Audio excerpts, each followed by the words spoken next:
fait, c'est un plaisir pour moi de venir prendre part à cette cérémonie de lancement du projet d'appui à l'entrepreneuriat jeune qui s'inscrit un peu dans un accord de subvention entre la GIZ Programme Réussir au Sénégal et OFAD Nafoore. L'enjeu de ce projet-là, c'est d'abord de faire le tour des établissements de formation professionnelle et technique de la région de Kolda et de cibler au sein de ces établissements 20 jeunes, parce que c'est un projet pilote, qui sortent des filières agriculture et élevage, et d'offrir à ces jeunes-là l'opportunité de bénéficier d'un accompagnement complémentaire, parce que les établissements de formation ont déjà travaillé à former ces jeunes sur ces différents métiers, sur des parcours de 3 ans. Et maintenant, ce qui reste au niveau de la formation professionnelle, c'est de leur donner le complément d'accompagnement qui facilite leur insertion, leur entrée dans le marché du travail. Et pour le faire, OFAD les accueille ici et leur met à leur disposition leur périmètre maraîcher qui est ici à Bagadadji. La GIZ apporte les moyens pour finaliser les travaux d'aménagement du périmètre et mettre à la disposition des jeunes les ressources qui leur permettent d'acquérir des intrants et de pouvoir conduire eux-mêmes des activités économiques, des activités de production agricole sur des cycles de production complets. Maintenant, ces processus-là vont se faire à travers des actions de formation qui mobilisent l'expertise de OFAD Nafoore, mais également l'expertise des centres de formation et de tous les acteurs de développement qui sont compétents sur des questions d'agriculture et d'élevage. On va les former sur 9 mois et dans le cadre d'un partenariat avec les collectivités territoriales, l'action prévoit en fin de processus que les collectivités facilitent l'accès de ces jeunes-là à la terre et en fin de compte, le projet se chargera de les accompagner à aménager leur petit périmètre et à s'y installer en tant qu'auto-entrepreneur agricole dans les communes de Bagadadji, de Dabo, de Djalambéré, etc. C'est un partenariat initial qui va durer 9 mois. Mais dans les façons, dans les modes d'intervention de la coopération allemande, nous avons un programme de 2 ans.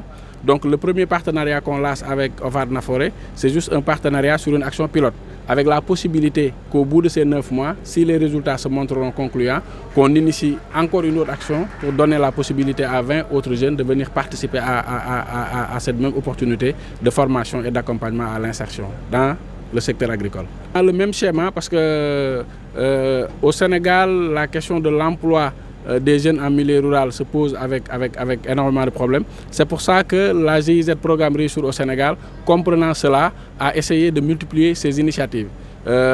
On est en partenariat avec Sorange dans un projet dénommé Agrège, mais qui fait sensiblement la même chose que ce que va faire OFAD Nafoore. À la seule différence que pour les jeunes de Sorange, ils sont carrément logés au niveau du périmètre, donc c'est en résidentiel au niveau de la ferme.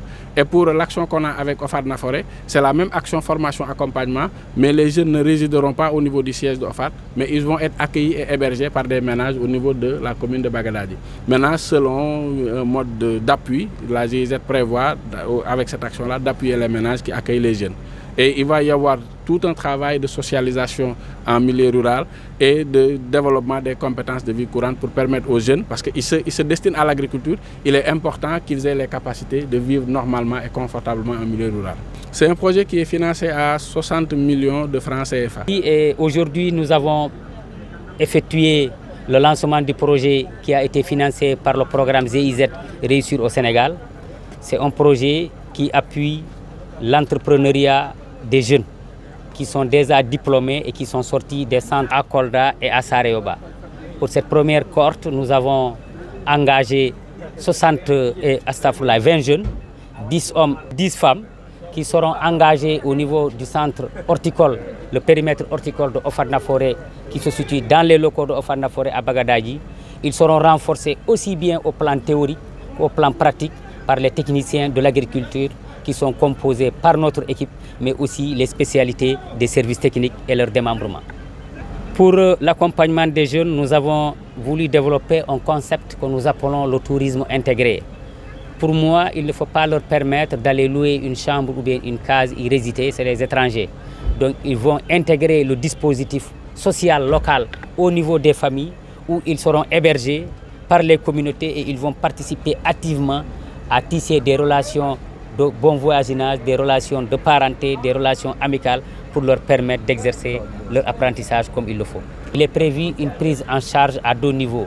Il y a ce qu'on appelle la bourse qui est de 50 000 francs CFA par mois et il y a les prises en charge d'hébergement auprès de familles qui est de 40 000 francs par mois. Si vous faites le cumul, c'est 90 000 francs par mois et par jeune. L'insertion est un domaine très large au Sénégal et il y a beaucoup de services qui sont impliqués. Il y a les services de formation professionnelle qui sont ici, les centres de formation professionnelle, mais aussi il y a le service de l'agriculture, il y a l'ONG OFAT que nous sommes, il y a le donateur qui est la GIZ, il y a les apprenants, mais aussi il y a les élus locaux et il y a aussi le chef de village de Bagadaji. Ce sont ces 7 maillons de la communauté qui sont aussi des maillons de la société civile ou bien les services techniques et leur démembrement qui constituent le comité de pilotage. Il va se réunir une fois par mois au siège ici à Bagadaji pour faire le suivi de très rapproché comment fonctionne le projet. Est-ce qu'il est bien conduit? Est-ce qu'il n'est pas bien conduit? Qu'est-ce qu'il peut apporter comme remède? Qu'est-ce qu'il peut apporter comme orientation? Et les choses avancent.